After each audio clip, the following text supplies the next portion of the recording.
In this presentation, we're going to see two examples of editable motion trails. Motion trails provide a visual representation of keys right around your animated models, letting you adjust timing, keys, tangent, and position of animation directly in the viewport.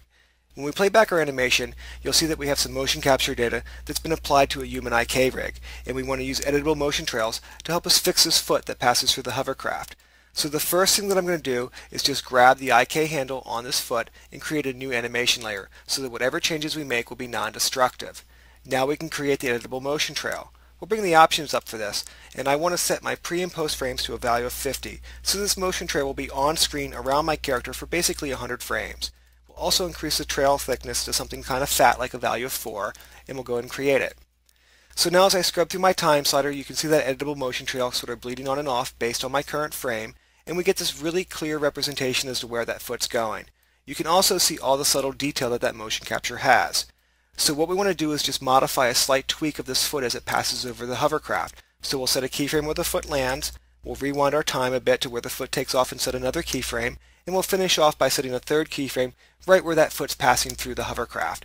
As I bleed back my animation a bit here, you'll see that I can grab those keyframes directly on that motion trail and begin repositioning them in my viewport.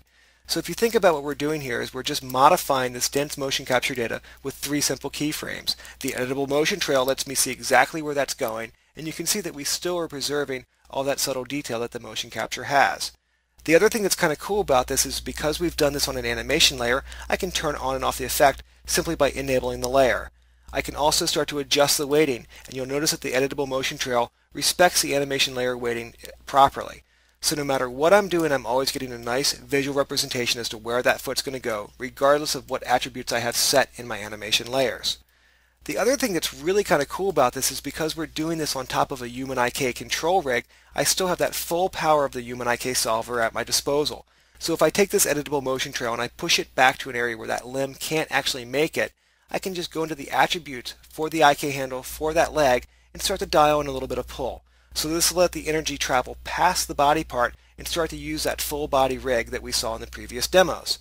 So as I start to increase the pull value, you can see that my foot has the ability to reach past that body part and actually make it to that editable motion trail, even if it's really far back over the end of the ship. Obviously that doesn't look that realistic, so we'll just push it back to where it sort of was. So by combining human IK with editable motion trails and animation layers, we have a really powerful set of tools when it comes to manipulating motion capture data inside of Maya. The next example that we're going to do is looking at how we can use editable motion trails on this spaceship. So let's go ahead and create the motion trail for this. We'll bring up the options. In this example, I don't want to have pre and post frames, so I want the motion trail to be on for my whole time slider, and we'll make the trail thickness a little bit less. We'll also show the frames, and we'll just create that.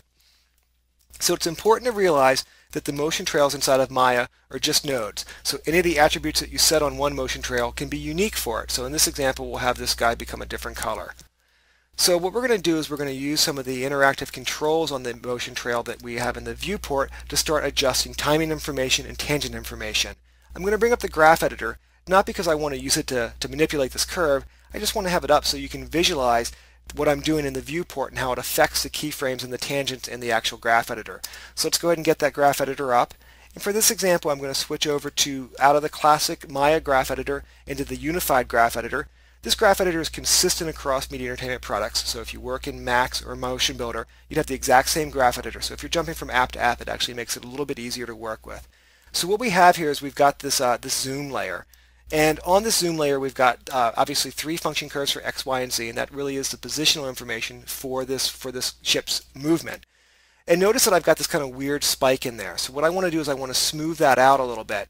And to try to do that by adjusting tangents in my graph editor, it's really kind of hard because you're trying to balance, X, Y, and Z to kind of shape this overall effect.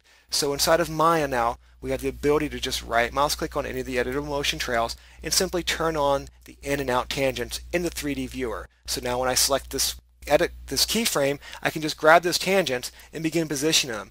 So you can see how simply it is for me to go ahead and modify the shape or change the overall position of what these tangents are doing in the graph editor, but essentially I'm changing the shape of that curve in my 3D view. It's a really awesome tool. The other thing that we can do with the editable motion trails is we can start to adjust the weighting of these tangents, basically the timing. Are we going to have fast ins or fast outs? And we can do that with these things called timing beats. So all I have to do is, again, right mouse click on top of the editable motion trail. In this example, bring up the timing beat. So we'll say show the timing beat in for this keyframe. So you can see that I have little X's going down that curve. Those X's represent every single keyframe. So if I grab the timing beat and I start to expand them out, what I'm doing is I'm scaling out my tangent. So you can see here I'm scaling this tangent out. So essentially I'm getting a slow out. So I'm going to get more keyframes stacked up at the end of this curve. If I take them and push them the other way, it's going to accelerate the curve. So those keyframes will start to space out. So I'm going to have a fast end now. So again, what we've tried to do with the editable motion trails is bring the controls that you'd be doing down in the graph editor up into the viewport to make them really easy to access and make them really fast to work with. So the last thing that we're going to look at is the modify attributes. So if I go into modify keys, I can start adding new keys simply by clicking on it, and then obviously I could start repositioning that.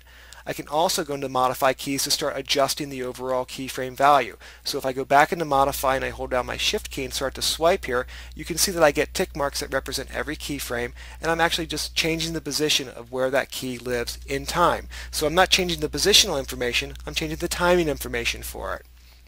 So the last thing that we're going to do is go ahead and accelerate the whole animation a little bit by using my region select tool. So this is a very fast tool that allows me to grab a bunch of curves, and I can use that to start moving those curves around, or I can use it to go ahead and start to just do some basic timing. So I could either scale them, or in this example I'm going to scale the time down as opposed to scaling value.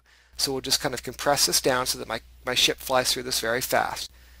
So that was just a quick example of how we can use editable motion trails to interact with our keyframes directly in our viewport.